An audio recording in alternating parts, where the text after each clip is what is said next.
अंकुर जी का सवाल है, एडलवाइज फाइनेंशियल सर्विसेज के बारे में, लंबे अवधि के बारे में समझना चाहते हैं। क्या भविष्य दिखता है आपको लंबे अवधि में इसका? एडलवाइस फाइनेंशियल सर्विसेज तो ठीक है, देखिए मेनली फाइनेंसिंग का ही मामला है इसका भी। तो कितना वैल्यूएशन है इनका?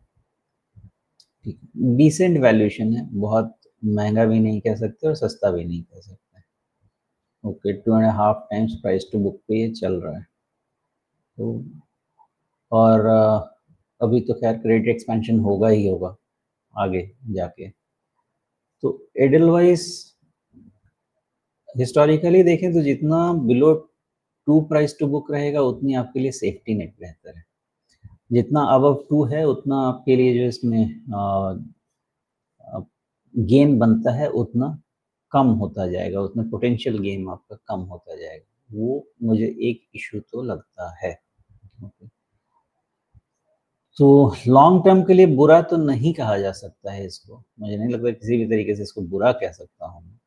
बट वैल्यूएशन सैचुरेटेड ऑलमोस्ट तो दिख रहा है।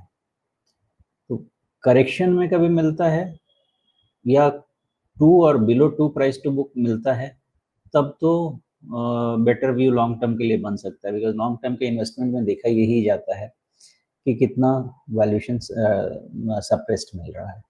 तो वैल्यूएशन यहाँ पे ना एलिवेटेड है। एलिवेटेड इसलिए भी है कि इनका जो जो ग्रोथ है डिसबर्समेंट का या सेल्स जो आप कहते हैं, वो ग्रोथ सेटिस्फैक्टरी नहीं है मेरे ख्याल से। वो तो ग्रोथ क्वार्टर ऑन क्वार्टर तो गिर ही रहा है, लेकिन अगर इनको सॉरी वाई वाई तो गिर ही रहा है, लेकिन अगर इनको क्वार्टर ऑन क्वार्टर भी इवेल्युएट किया जाए जस्ट टू अंडरस्टैंड कि क्या लेटेस्ट क्वार्टर में कुछ बयानसी आ रही है, तो भी उतना थ्रस्ट तो नहीं है।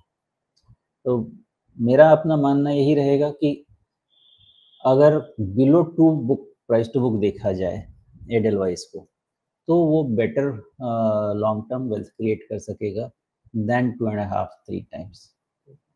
यही है। बट ठीक है, 2.5 के ऊपर भी 3 टाइम्स तक भी एक्सपैंड होते हैं इन सब के वैल्यूएशन, बट उतनी सेफ्टी नहीं रहती। जी हाँ, लेकिन इनके साथ थोड़ा सा वो ऐसा तो नहीं है कि सिर्फ फाइनेंस कंपनी है, इनके पास दूसरे बिजनेसेस भी हैं। जो एएमसी बिजनेस या ब्रोकिंग बिजनेस, इन सब के हिसाब से भी देखना होगा। सिर्फ फाइनेंस के हिसाब से देखना तो शायद काफ़ी ना हो। ब्रोकिंग बिजनेस के हिसाब से तो बहुत पॉजिटिव नहीं रह सकता। मेन अभी इन सब में क्या है कि मेन अगर जो मेन बिजनेस फोकस का रहेगा वो आपका, जिसके पास भी डिलीवरी बेस्ड बिजनेस ज़्यादा है, जिसके पास भी वेल्थ मैनेजमेंट का बिजनेस ज़्यादा है, जिसके पास एक एन्यूटी इनकम क्रिएट हो सकती है, उस पे ज़्यादा फोकस रहेगा। वैसे प्लेयर्स पे ज़्यादा फोकस रहेगा। फॉर एग्जांपल आप कंपेयर करना चाहें तो एक एंजल देख लें और एक अब तो लिस्टेड नहीं है आईसीआईसीआई सिक्योरिटीज देख लें। तो दोनों का नेचर ऑफ बिजनेस जो एक ही में है लेकिन फोकस एरिया अलग है। या ज़ीरोधा का देख लीजिए, उनका फोकस एरिया है मोस्टली ट्रेडिंग, ब्रोकिंग इनकम, लेकिन आईसीआईसीआई सिक्योरिटीज का ज़्यादा फोकस रहता है delivery based income, automated trading जितनी हो सके, ऑटो पायलट पे, जितना वेल्थ मैनेजमेंट के प्रोडक्ट पे फोकस हो सके, उनका वैसा फोकस रहता है और वो स्टेबल रेवेन्यू देता है। ओके, तो इसलिए ब्रोकिंग बिजनेस से अब ज़्यादा मुझे ज़्यादा उम्मीद नहीं है, खासकर जिस तरह से सेबी ने ऑप्शंस और फ्यूचर्स की तरफ जितना नॉर्म्स को टाइट कर रहे हैं, ये और फर्दर टाइट करेंगे। बिकॉज मुझे ऐसा लगता है कि जिस तरह से आपके छोटे छोटे अवधि जो शॉर्ट टर्म डेरिवेटिव्स कॉन्ट्रैक्ट हैं वो खत्म हो रहे हैं, ये हो जाने चाहिए। बैक टू मंथली कॉन्ट्रैक्ट रहना चाहिए, less confusion, less volatility, more stability. जितना लॉन्ग टर्म को आप लिक्विड बना पाए उतना ज़्यादा अच्छा है। जी, चार्ट के हिसाब से यहाँ पे क्या दिख रहा है ऊपर? जो एकदम से इसमें एक लगभग 60 से 145 के आसपास तक चला गया था, उसका एक अच्छा करेक्शन हो गया है। उस करेक्शन के बीच में भी इसने काफ़ी वोलेटिलिटी दिखाई है। लेकिन क्या ये कहीं कोई थोड़ा सा रिवर्स हेड एंड शोल्डर, थोड़ा कॉम्प्लेक्स किस्म का बनाने की कोशिश कर रहे हैं? है, वो तो दिख ही रहा है।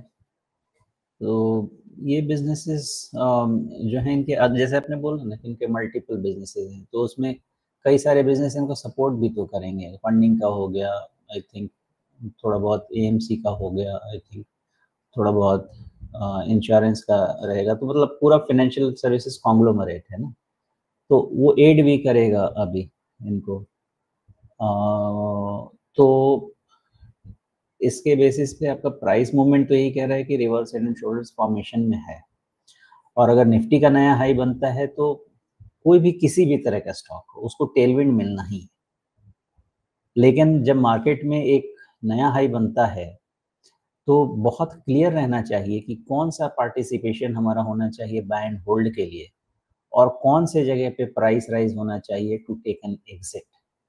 ये दो की क्लैरिटी बहुत ज़रूरी है। ऐसा नहीं है कि सब साथ में बढ़ रहे हैं तो बिकॉज मार्केट ऊपर चला गया तो चलो ये भी खरीद लेते हैं। वो ध्यान दीजिएगा, हो सकता है वो निकलने वाला काउंटर, मतलब उससे बेच के जाने वाला काउंटर, तो ये थोड़ा सा जी, केयरफुली इवैल्यूएट करना चाहिए।